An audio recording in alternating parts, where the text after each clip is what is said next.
so bright out there. Hey, check it out. Rappers in my backyard. Rappers in my backyard.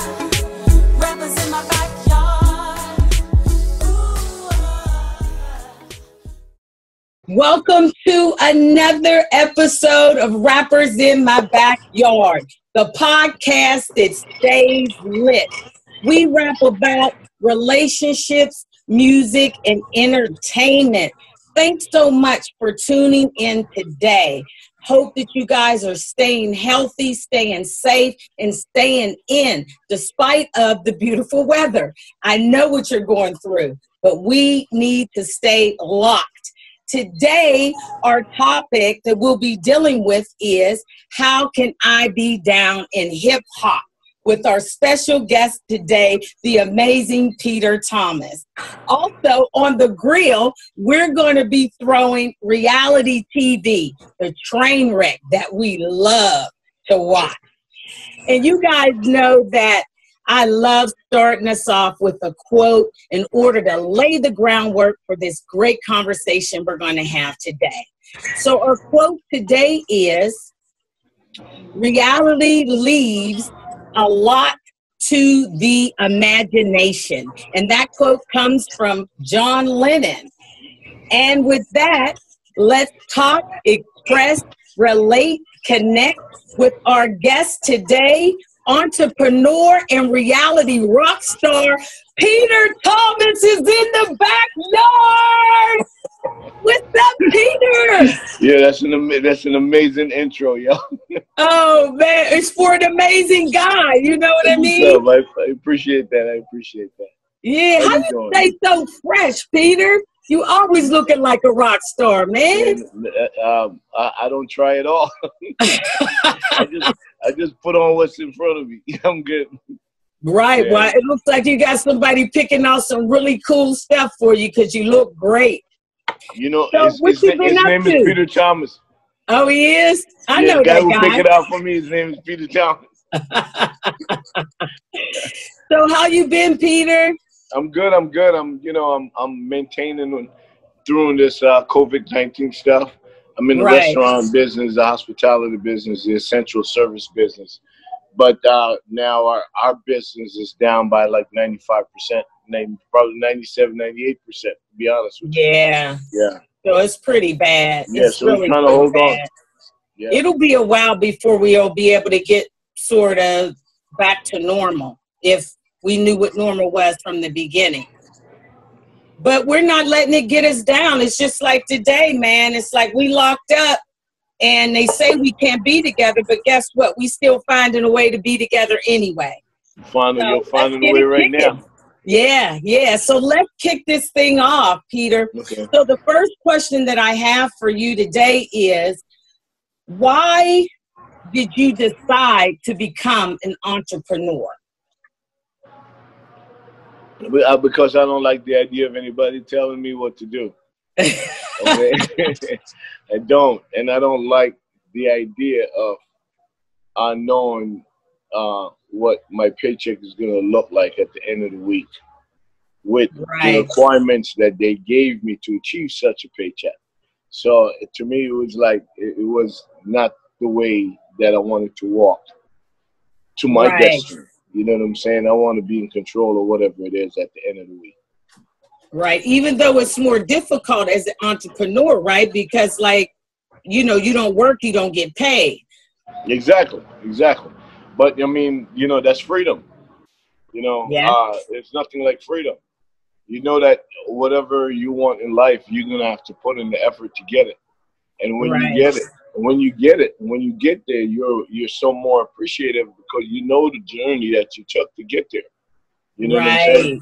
To me, I would rather get on that roller coaster ride than the one that's more challenging, than the one, okay, let me just go get a job. You know what I'm saying? And not to knock people that get jobs, especially if they're doing what they love. You know what I'm saying? If you're doing what you love, then you're feeling the exact feeling that I'm feeling when I get up every day doing what I love. Right. So when did you start being an entrepreneur? When I was probably 23 years old. Oh, okay. Yeah, I was 23 years old. I just got back from Oklahoma, went to school out there, and you know, I was looking at everybody around me. Hip hop was at a rise. You know, I'm old, so this is back. I was 23 back in 1983. You know what I'm saying? At the end of the year. So most Right. 83, I was 22 years old. So with that said, when I go back and I look at, you know, like how I was living before I went to college and how I wanted to live, I didn't see it being achievable. Just just doing the 1-2 step that everybody had to do. And you know what I'm saying? When you're getting out Right. of college, the whole 9 yards. I just want to I took a leap of faith, and I said I want to work for myself. You know, Right. and I hit the block. I hit the block like everybody else did. Right, right. But you know what? We're so glad that you hit the block, because you would have not came up with the excellent idea that you had, which brings us to our next question. Yeah. When did the How Can I Be Down conference come together? Let's talk about that. Because a lot of people don't know, Peter, that you was fooling with music and trying to get artists educated way before you ever did reality TV. So I want them to know something about that and how you formed this How Can I Be Down conference.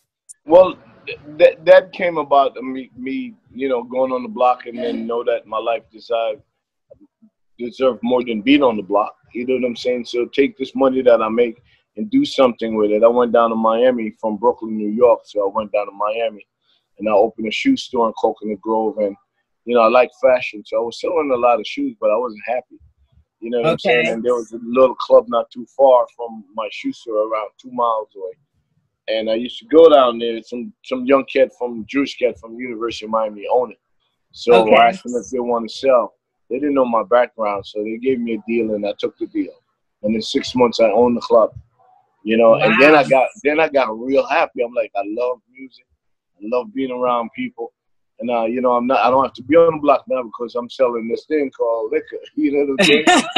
and the markup is like 400% or 500%. A lot of people don't know that, and it never spoiled. It never spoiled. Lasts You know forever. Exactly. So when I start doing my nightclub thing and the whole music thing, I wanted to get on the other side of it. Every time I book an artist, and you know, I was just so intrigued in how passionate and how happy they were in their life. So I wanted to get on the other side of it. You know, of course, you know, I'm not an artist, but I wanted to get on the business side of it. You know, and I started reaching out to people back in New York that I couldn't see when I was in New York, but now that I own a venue down in South Florida, and they want to expose their music to that area, those people start taking my call. Rhonda Cohen, she was PR at Def Jam when Russell and them was on 298 Elizabeth Street, like a 3-story building back in 1989. Yeah, she introduced me to Russell and Leor. Okay. You know, Leor Cohen. And Leor Cohen gave me a shot. You know, he liked me, like my vibe. I was booking the artists like crazy down in Miami. You know, he happens to went to the University of Miami, so he was familiar with where I was, you know, the area that I was working. Okay. We became friends. He started crazy at first, and then after a while, both of us would find out that both of us born 2 days apart. So Leo and I became friends. You know what I'm saying? And he gave me an opportunity to pursue my dreams because I used to go to Jack the Rapper just to be in the music industry. Yeah, Jack the Rapper was the stuff too. Oh my God, yeah, Jack Gibson was a genius. He was the guy that get your record play on all the independent mom pop, you know, like radio station in the South. He connect all that dots. Oh, and then he used that platform to put on one big show every year called Jack the Rapper, where all the labels will come and showcase their artists and saying if they spend some money and the music is good, then Jack Gibson will make sure that every radio station in the South play that record. You know what I'm saying? That's how they used to do it back in the days. Right, you know, right. It used to be some more genuine to it. You know, it was more genuine. Exactly. Definitely. Exactly. So, with that said, not to interrupt you, but with that said, I wanted to do something like Jack the Rapper, but I wasn't a record promoter. But I was looking at all these young artists there, and they were just lost because at that time they were catering to more like an R&B type thing. They didn't mess with the hip hop at all. Right. You know, and I used to see all these hip hop kids there. Look, wait up, why are we here again? Because this is not for us. And I just looking at their face, and I said, you know what? This is what I really want to do. Let me go back and talk to Leon and say that I want to do a hip hop convention. I want to teach these kids that want to get in the business, that want to learn the business, all aspects of the business. That's what I want this convention to be about. And he said, yes, use my staff. Just like that. Here's the office space, use my staff. Right. You know what I'm saying? And then I went out and negotiated with Vibe magazine, and I negotiated with the Source magazine, because the Source was Bible back then. Yeah. You know, and those guys saw the bigger picture. Those guys see that it's a win-win, not for just me, but for them. It's a win-win for Def Jam, because now I'm putting on this big convention in Miami Beach where I thought it was gonna be big, huge. Everybody's gonna come. I said, you know what I'm saying? And the first year I got 1,200 people. The second year I got 5,000 people, and the year after that it just exploded. We had over 100,000 people on South Beach. Wow. And the mission was, you're there to learn something: publishing, entertainment law, marketing, A&R, you know what I'm saying, engineering, anything. And then we add the fashion to it, because back then we had FUBU and cross colors and and all of that shit, right? You know what I'm saying? So I add the whole culture to it, because the only time artists was able to sell any kind of merchandise, and when they're on tour, they sell T-shirts. Yeah. But we were more than that. When we saw what Cross Colors did and what Fat Farm, I helped launch Fat Farm by putting it full page ad in Vibe magazine and the Source magazine for like 8-9 months. You know what I'm saying? So let me ask you this. What do you think, because now a lot of those conventions aren't available, you know, Peter, to educate and elevate and entertain the market that we're in. So how do you think your conference, How Can I Be Down Now, really help these new hip hop MCs that are coming in? To be honest with you, I think it's more necessary. Not more. I think it's as necessary now as when we launched it back in 1993. And the reason why I said that, because we have the tendency of not the exercising the philosophy, each one teach one.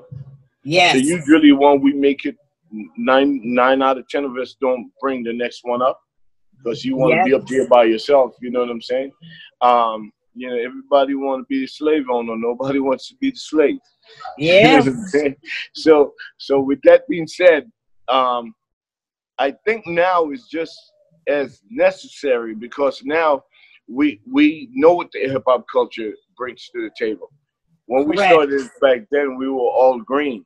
You know what I'm saying? My whole thing of How Can I Be Down back then is to let everybody know ownership. Do not sell your publishing. Do not sell your publishing. Right. Ownership. Yeah. Oh, yeah. Then that's the only thing I know that they couldn't manipulate to a certain point. Because if they wanted to get rich off of record sales, then they're forced to blow us up everywhere. And if we're blown up everywhere and we still own our publishing, then we become more wealthier than them. You know what I'm saying? It should be. We're the creators of the content. Exactly. And that was my motivation towards starting How Can I Be Down, and it worked. You know what I'm saying? We used to have people like Jermaine Dupri and Dr. Dre and you know, like all the hip hop artists in New York, in Atlanta, the West Coast. Dre came, Suge came. You know what I'm saying? Eminem got damn near discovered How Can I Be Down, because that's how you run it. Death Row people. You know what I'm saying? So many deals were done. I heard Fat Joe talking about deals that he was doing How Can I Be Down. Pharrell, all of those cats, I brought them down to Miami for the first time. And you know, look where they are now. I'm proud. Right. Because you were involved in that process of being a part of it. Exactly. I was teaching ownership. You know what I'm saying? Barry Gordy and them wasn't teaching ownership. They were taking people publishing. You know what I'm saying? And to me, I wanted to teach ownership. I think a hip hop artist coming out of the ghetto. The only thing he have is his soul and his lyrics that comes out of his dome and how he wants to spit it. And since it's all of that came from here within, then you should own it. You know what I'm saying? Don't sell it. And that that's how come I wanted to get you here, Peter, because like I said, a lot of people just feel you did reality TV. And it's like, no, Peter been laying down, you know, tracks for us to learn and move our thought process forward in entertainment and hip hop for quite some time. So my question to you is, how do you think social media has affected conferences like How I Can Be Down? What's the pros and cons of social media being involved? Social media being involved make you get you get rich real quick. Okay. You know what I'm saying? You could put out a single today, next week it went viral, and every publishing company is knocking on your door to make sure that they do the collection for you. You know what I'm saying? Okay, you can put out a song on iTunes and you sell 100,000 in 24 hours. Yeah. You know what I'm saying? That wasn't back in the days. They had to put you in the studio. They have to master the record, put the record out on plaque, the whole 9 yards, and ship it, and then a month later it shows up on Billboard where you at. That shit happen in 24 hours nowadays because of social media. Right. So that's the pro. So what's the con in your opinion? Because there's always a negative to every positive. So what's the con? I don't know. I think if you're dope, there's no con. There's no con. If you're dope and your music is just incredible, there's no downside to social media. Right. There's none. I think if you're horrible, they're gonna tell you immediately. You know what I'm saying? They get right with you, don't they? Yeah, they mean. Choose another profession. They're gonna let you know immediately. They're gonna shut you down. Right. But so I don't see any publicity as bad publicity. Right, especially in the time of social media. Exactly, especially with this generation. Yeah, they love it. They love the train wreck. It was definitely different for us because we had more morals. You know what I'm saying? You know what I'm saying? Now they'll give a fuck. They'll do anything. Excuse me, cussing. They'll do anything to get this shit out there. You know I get it. I totally get it, though. But do you have any future plans right now, Peter, to rock us another How Can I Be Down conference? I know you in the lab working on another one. You know what? Everyone has been asking, but you know, this is not 1993. It's what 2000. Year is it? Yeah, it's 2000. You know what I'm saying? So with that being said, everything I have to learn certain things. I have to learn how digitally, by streaming and by all the new way of getting your music to the public, how it's monetized, who collect. Right. What department is collecting. I have to get all that knowledge, and that's what I've been doing within the last 2 years, is to you have to know what you're talking about when you open your mouth. You know what I'm saying? So it's not just about me saying, oh, we need to do another How Can I Be Down? Yeah, but why? What's the purpose? Oh, are we going to explain? Before we were explaining the difference between mechanical royalties, you know what I'm saying, and electronic royalties and true television media and the whole 9 yards. Because kids that wanted to rap, they didn't understand that language. You have to let them know how they were making their money. So now I got to go back to these new kids and teach them, if they don't know, where they could get robbed.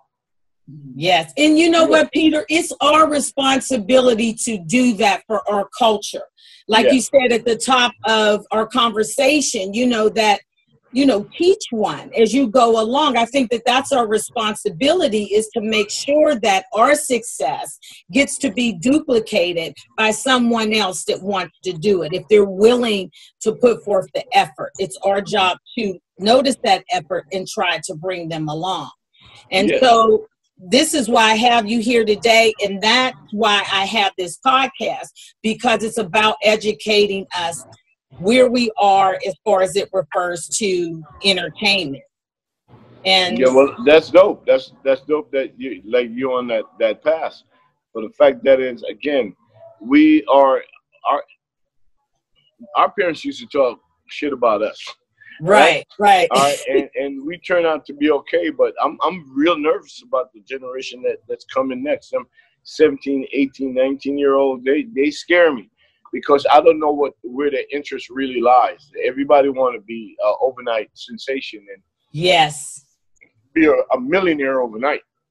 Yep. You know what I'm saying? And nobody really want to take the time to To put do in the the work. work. Yeah, you know what I'm saying? To put in Yeah. the work. You know what I'm saying? So I think we have to figure out, that's another thing I've been working on. I have to figure out how to communicate with them. Yes. You know what I'm saying? Send them a text, Peter. Just send them a text. I wish it was that easy. I wish it was that easy. Yeah, because they got to answer it, of course. That's another thing. Yeah, you got to know where their head is, where their mind, what's their mindset. And if it's not in a good place, then we have to start, like what you're doing right now, is educating them. You know what I'm saying? But knowledge is power. You know what I'm saying? So we have to make sure that they have that. A lot of them, to me, I don't know what interests them. I really don't.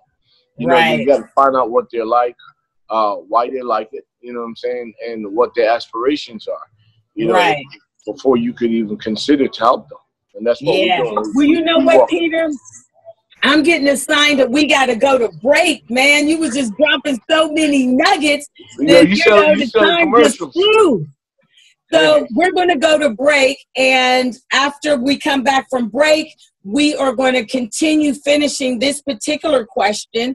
Also, we are going to be throwing on the grill reality television, the train wreck we love to watch.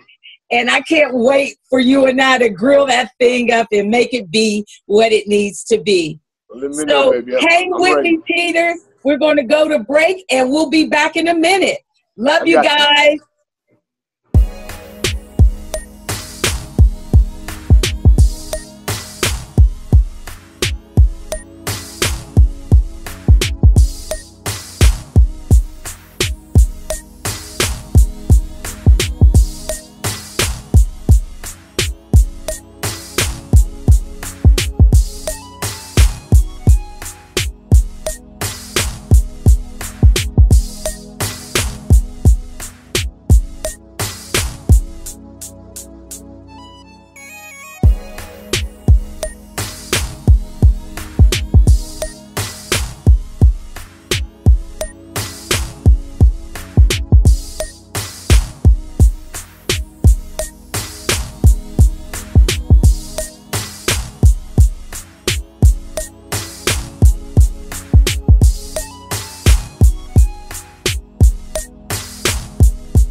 What's up, family? Welcome back. Man, that break went so quick with Peter Thomas. I mean, this guy is dropping the nuggets for us today, and I hope you guys are just listening in and also amazed at the fact that you don't know how somebody got to where they got.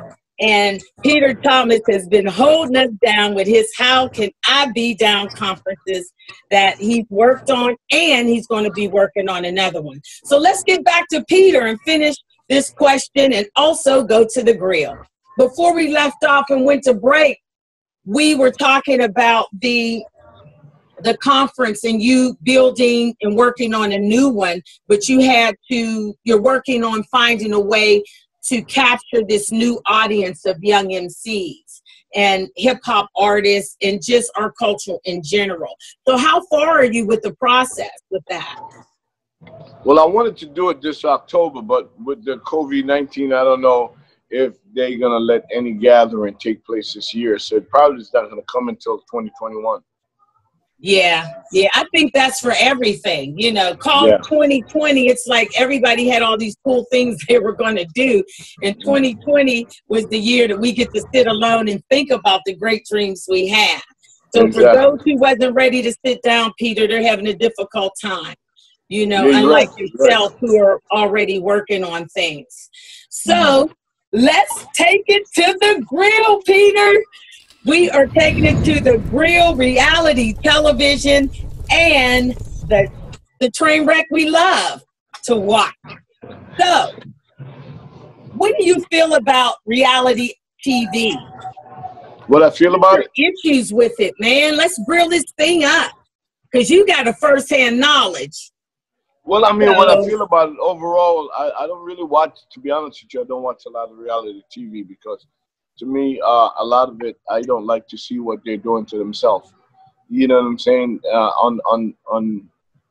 They're doing it because they want to be stars, but they don't have no real plan, most of them, when you're looking at. So you're right, it is a train wreck. You know what I'm saying? It's a train wreck because they're just passengers. You know what I'm saying? They're not controlling where that train goes. They have no control whatsoever. So at least that's their mindset, that they don't have no control, and they go on it and they show their ass to do whatever the hell they had to do in order to be a star. And then now you become a star, then you got to ask yourself, okay, you're famous now. Okay. Why did you do this again? Because if you can't capitalize off of it, then you become broke and famous, and nothing worse than to be broke and famous. Yeah. Nothing worse. My thing is like to watch some of the things that we go through on reality TV, I just think that they're just playing off what society already views us as. It's rude, the women fight, it's nothing outside the box, in my opinion, that shows us in a light that could help someone else be better. That's what my problem is with reality TV. How about you? Well, I mean, why did they make it? They make it because it's sensationalized. They make it because it's gritty. They make it because it's dense. They make it because most people that lure to that, it's not like an art craft or anything. They want instant success. They want to be television star overnight. So anything that producer come and whisper in your ear and said, yo, you need to go slap the shit out of her because she was talking about you, blah, blah, blah. Chances are, yo, if you slap her, oh my God, the ratings gonna be crazy. You're gonna be a star. and then they react. Then that's what they do. You know what I'm saying? With no real plan. I never look at it like such. I look at it like a business. To me, it was just another platform. There's nobody that could say in the 9th season that I was involved with the Atlanta Housewives that I played myself. Nobody could say that because every time the camera started rolling, my obligation first wasn't towards Peter Thomas. It was towards every black man that shared my pigment, that looks like me. To me, that's what I was thinking about. How are they gonna perceive us because of my dumb ass? You understand what I'm saying? So that's how I looked at it from that angle. And my thing is that, yo, I can't play us. We're already getting played. We're at the bottom of the pole. So like a violin. Yeah, I want them to see the better side of us. You know what I'm saying? Yeah. And now you can't tell me to go over there and go jump just because you said I should jump. That means I should jump. You know what I'm saying? They hated me on Housewives because they could never influence me to say anything or to go along with any of the bullshit that they were doing. So anything you see on that show was authentic as shit because no producer ever came to us as grown-ass folks and tell us, this is what I need you to say. We used to look at them like, you got the wrong show, baby. You're working on the wrong show. You need to go over to VH1. We don't do that shit over here. You know what I'm saying? Some of us do. Right. You know what I'm saying? And those producers, they're real good. They know how to pick them. Yeah, they do. They know how to pick them. They know crazy when they see crazy. Yes, They're trained to identify crazy. Because that's what does that look like? Exactly, because that's what they need to sign in order for you to see the train wreck that you know that's going to happen.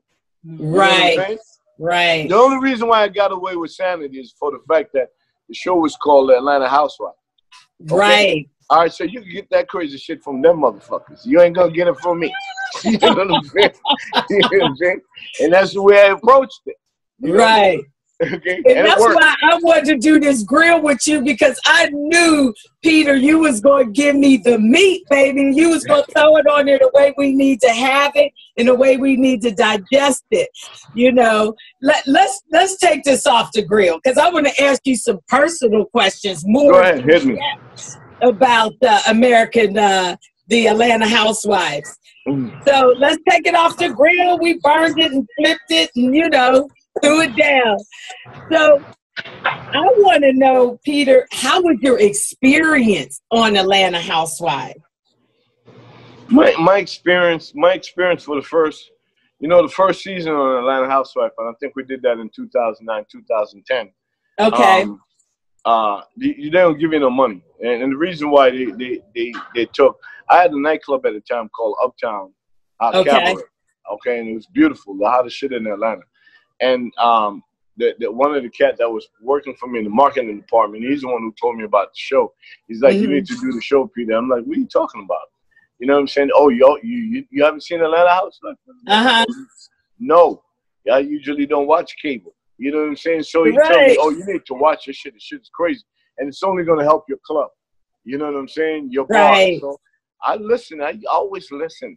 So I went ahead and I looked it up and then I watched it. And I said, oh, shit. Cynthia Bailey and I had just started dating at the time. You know, we used to travel back and forth from New York to Atlanta to see each other. And we were thinking about, buying a home together, the whole 9 yards. And at that time, the model industry, when it comes to catalog, was taking a dip. Okay. Right? So I convinced, I said, Cynthia, you got to think about the next shit. You're 40 years old. You got to think about the next shit. Television is the next shit. From print to television. Big difference, girl. You know what I'm saying? So I had to break it down to her. And when she looked at it and she talked to her bougie-ass friends about it, every last one of them told her not to do it. Right. And I'm like, because they can't do it. You need to do it. Whatever positive that you have, we could take it to the next level. Everybody, they don't need everybody to be ratchet. You know what I'm saying? They need somebody to be at least fucking have some sense. That when you get a larger group of people looking at this madness. You know what I'm saying? At least one could. They should be able to have one. Each girl should represent a sector of the community that said, okay, I relate to her. So I said, Cynthia, I think you're gonna relate to people that probably don't even watch a damn show. They're probably gonna start watching it because they know you ain't crazy, or maybe they want to tune in to see if you are crazy. You know what I'm saying? So I talked her into it, and we did it. And the first year or two of doing it, it's not like if they're giving you no money. You know what I'm saying? But if you do it for the money, then you're doing it for the wrong reason. You got to do it for the platform that they're giving you. Right. You know what I'm saying? To me, I was smart to see how many people view the show again. When I see like 3 million people tune in on a Sunday night to see it, that means I'm going to be in 3 million people's house. Yes. They said yes. I said, yo, I'm in. Right. But you knew that you had a plan already. Yes. You know what I mean? And who you were before you came. And again, like you said, that's the caveat. Because if you go to any situation without a plan, guess what? You're going to leave empty-handed. And on that note, we're going to go to the next question. You said something, a phrase, when you were on a radio show. I think he was doing like FM 98 or something like that. And I said, when I get with Peter, I got to ask him to break this quote down, the statement you said. You said, play the game. Don't let the game play you, as it refers. Tell me what that means as it refers to reality TV, because that's what you guys were talking about. Yeah, well, I mean, reality TV is there because they already have the concept and the idea of the show and what the show is. Okay, before they even come to look for you to do the show. Okay. So when they come to look for you to be a part of their concept and their idea, they already know exactly what the type of personality they want to sign, who's going to be able to execute what they have in mind. Okay. You know what I'm saying? And a lot of these people get on it or want to get on it because they want to be stars again. But like you said, a lot of them don't have an end game put together. You know what I'm saying? There's no real plan put together. They said, okay, I'm going to do this. and this is what I want out of it. You know, when you don't have no power, then you pretty much have to surrender to whatever they want you to do. You know, Exactly. I like to watch T.I. show. You know what I'm saying? Because he got power, so he's gonna do what he wants to do. He's exposing his family. He's like the modern day Cosby at the time. You understand what I'm saying? For us, he is definitely. Exactly, and then he got a spinoff, so he got the power. But when you don't have the power, like a lot of these shows that I'm watching, with there's no real end game, you know, it's like you got to do what the hell the producer tell you to do. That's gonna make you look crazy and make all the ratchet people tune in. You know what I'm saying? Right. Yo, you're gonna actually, yo, huh? I said, so that statement plays into there nicely about, you know, you being focused when you go in there. Because again, like you said, play the game, don't let the game play you. They letting the game play them. A lot of them are, but you know, like for instance, before they even show black men owning nightclubs and restaurants, they never really showed that on television. No, they gave me the opportunity in Atlanta Housewives to show that I could have my own venue, right? Right. Okay.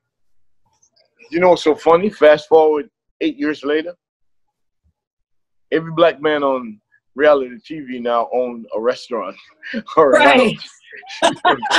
That's the only way they could be on the show. It never opens, but but they all learned that through me. Right. Because before me, it never existed.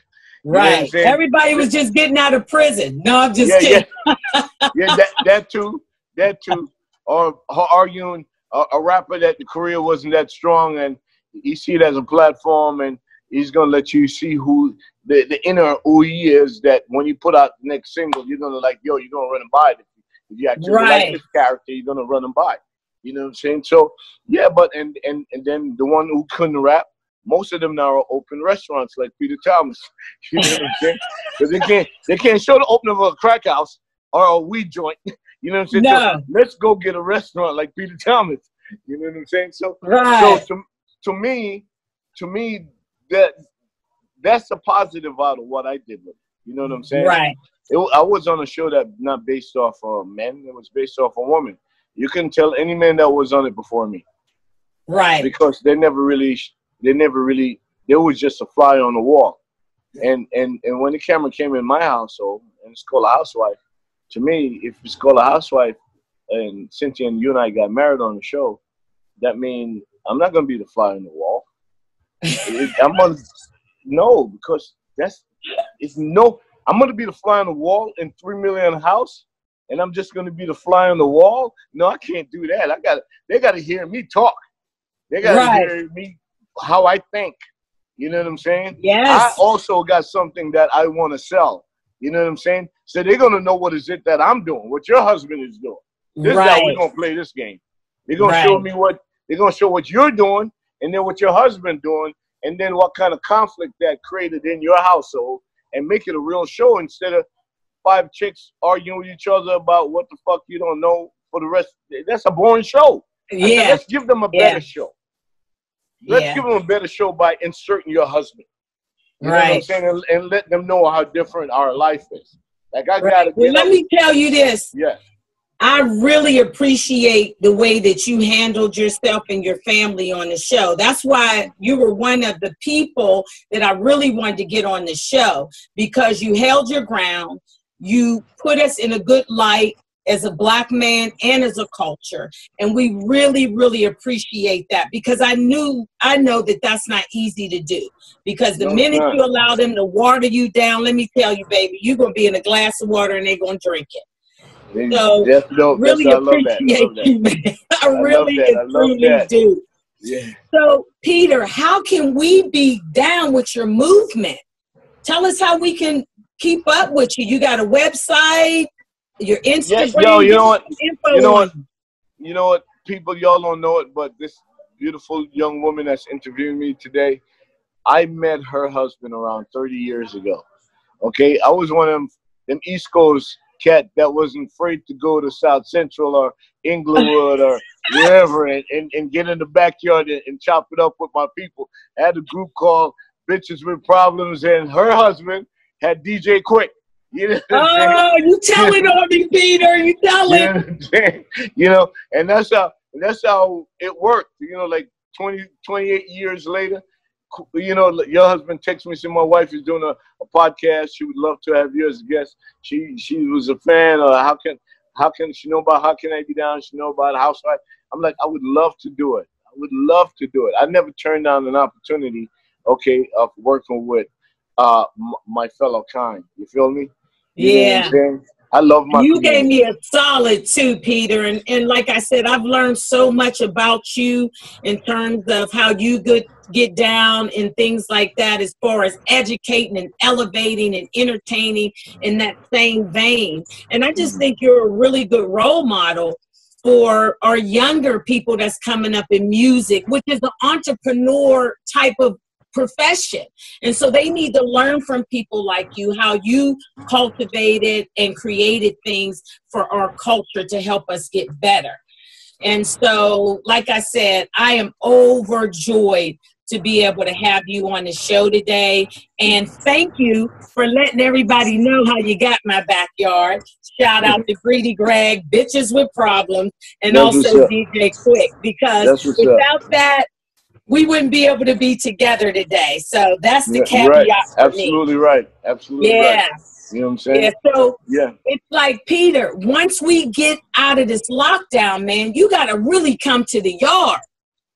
You got to come to the yard. So I come out there. Both my daughters graduated from Beverly Hills High, and my oldest daughter now are my grandkids are on that TV show Blackish. Oh, cool. Them little babies, those are my grandkids. So, you know, it gives me a reason to fly across the country, go to LA to visit my daughter and my grandkids, you know. So when I come out there, I'm definitely going to holler at you and yours. You know what I'm saying? Yeah, definitely. You got to. So how are you working on how we could be down, how I could be down conference? Yeah, I got to put it for 2021. I have to, yeah, because I wanted to do it again. I wanted to do it 2020, Columbus Day weekend. That's the weekend we always do it when we're back in the days. So, but I don't think with what I'm seeing the government is talking about, they're not going to have that kind of social gathering anytime soon until they have a vaccination for this thing. So I'm planning on doing it Columbus Day weekend 2021. Okay. Well, I want to make sure I'm locked in with you so I can promote on this end and try to get our folks to get down there to support your conference, and also let them know.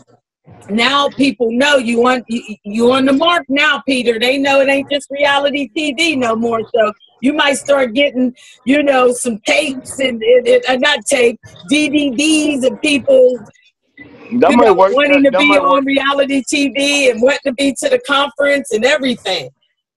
It's getting ready to get crazy. I think people like me. Since I left the Housewives show, my Instagram and my Twitter went up around 400,000. You know what I'm saying? So I didn't lose a step. I gained momentum. You feel me? Yeah. Yeah. So that's the way that works.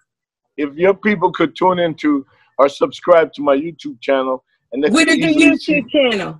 They could, you know what? I can't read it off, but if they go to my Instagram, which is Peter Thomas RHOA, if they go to Peter Thomas RHOA on Instagram, just link in my bio, you'll see my YouTube channel. Go there, because that's where I'm gonna spit the real tea. You know what I'm saying? Because they're gonna, you know, if I get enough followers, then they're gonna start paying me commercial rate. You know what I'm saying? That YouTube platform. You feel me? And guess what? You see how funny life is? My homeboy that gave me a shot in the music industry out the gate, Leo Cohen, is now the chairman of YouTube, all musical content worldwide. You know what I'm saying? So yeah, so we're back together. So I'm telling people go to YouTube, or you just follow me on Instagram, follow me on Twitter, follow me on Facebook, and it all leads back to my YouTube channel, because that's where I'm going to give you, like, I'm going to call up your husband and do an interview with him and let him know about his music endeavors and how he came up in the game. All of that you could see on my YouTube channel. The realness, everybody that I've dealt with at How Can I Be Down over the last 30 years, they're going to be on my YouTube channel. Okay, well, we open for that, and we will definitely be checking you out, Peter. Thank you so much today for kicking it with us in the backyard. And like we say here, this podcast is about relationships. So, Exactly. and we got to do better in our relationships. And I want to close just asking you one more question, Peter. If you had one relationship in entertainment and music to men, what would that relationship be and why? To men. Wow. You know, to men? No, I'm just kidding. No, to men. What in this entertainment? I'm gonna be honest with you. I've always been a servant of bringing a platform for people to come together and do better. So Right. I haven't burned any bridge. See? You know what I'm saying? I haven't burned any bridge, so there's nothing for me to mend. Right. Not one. Okay. You know what I'm saying? Well, thank you for your honesty with that, because like I said, we're trying to get our relationships better. We're trying to educate as far as entertainment and music. And that's something that I like to ask some of the guests that come on the show. So, Peter, we did that. This is the end of getting. Thank you. I love it. I love it. Thank you for the opportunity of people just seeing, you know, this much of my thought process. Yeah. I appreciate that. Love you. Yeah, love you too. So Cheers. Let's close this down with a quote, because you know what? Reality leaves a lot to the imagination. Mm-hmm. And I think that we laid the path good with that quote for all the stuff that we were able to talk about, Peter. Thanks so much for being a guest on the show. We've learned so much. We grilled it. And thank you so much for being on the show. Time to serve. You grilled it. Time to serve it. That's it. And I'll be having one of those like what you got. You look real refreshed. That's so. Thank you, baby. All right. All right. Thank you guys so much for tuning in today. We had such a ball with Peter Thomas. So thanks so much for tuning in to Rappers in My Backyard, the podcast that stays lit. Our special guest today, the amazing entrepreneur, Peter Thomas, and reality rock star. Thank you so much for kicking it with us today. Also, you guys, please subscribe to our YouTube channel. Make sure you hit that bell so you don't miss exciting guests like Peter Thomas. And also, I can't wait to see you guys next week. Keep it locked on the podcast. It stays lit, baby. We do this every Sunday at 2 p.m. Thanks so much for tuning in. I love you guys. Peace.